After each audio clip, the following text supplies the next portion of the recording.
Единство и дружба. 7-й фестиваль культуры и спорта народов Кавказа прошел на этот раз в Назране. Борьба на поясах, стрельба из лука, армрестлинг, поднятие тяжестей. Спортсмены состязались в нескольких дисциплинах, которые были популярны у народов Кавказа.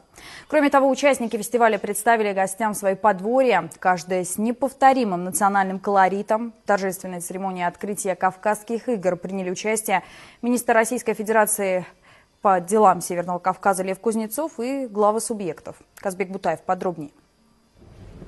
Перед открытием 7-го фестиваля культуры и спорта народов Кавказа встреча глав республик региона с заместителем полпреда президента России в СКФУ Андреем Шишкиным и министром по делам Северного Кавказа Львом Кузнецовым. Социально-экономическая ситуация – главное, о чем поговорили. Кавказ должен развиваться, привлекать и объединять, в том числе и такими мероприятиями, как Кавказские игры.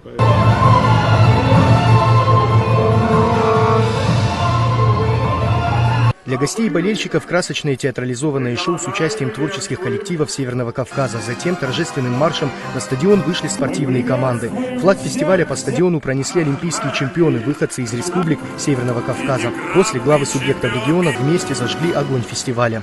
Я уверен, что наш фестиваль стал площадкой развития спортивных команд России, будущих чемпионов на международной арене. А культурные мероприятия с национальными подворьями, выставками народных промыслов являются также яркой его страницей.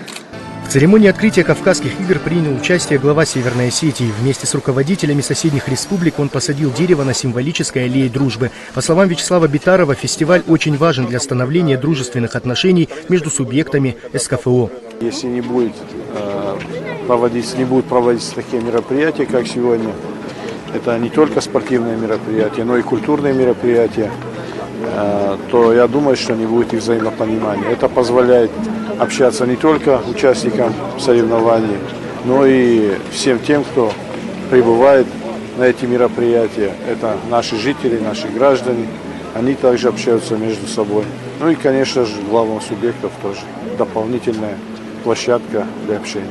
Спортивные соревнования – главное зрелище фестиваля. Борьба на поясах, армрестлинг, стрельба из лука, футбол, поднятие тяжестей. Спортсмены состязались сразу в нескольких дисциплинах. Команду нашей республики представляли 38 атлетов.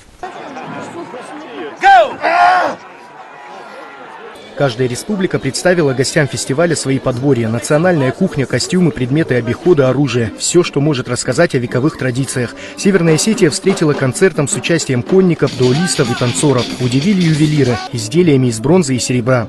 Мы продолжаем дальше радовать наших гостей. Конечно, это про подворье, это традиционные осетинские пироги, это зыка, это, конечно же, пиво.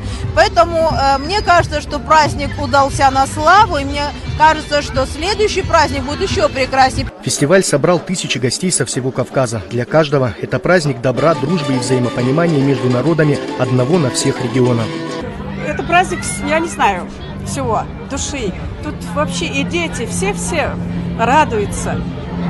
Это прекрасно, что это задумали, осуществили. И вот праздник для нас есть. Завершился фестиваль праздничным концертом с участием артистов и творческих коллективов Северного Кавказа. Теперь участникам 7-х Кавказских игр предстоит готовиться к следующему фестивалю культуры и спорта народов Кавказа. Он пройдет в 2017 году в Северной Осетии. Казбек Бутаев, Александр Алексеев. Вести Алания.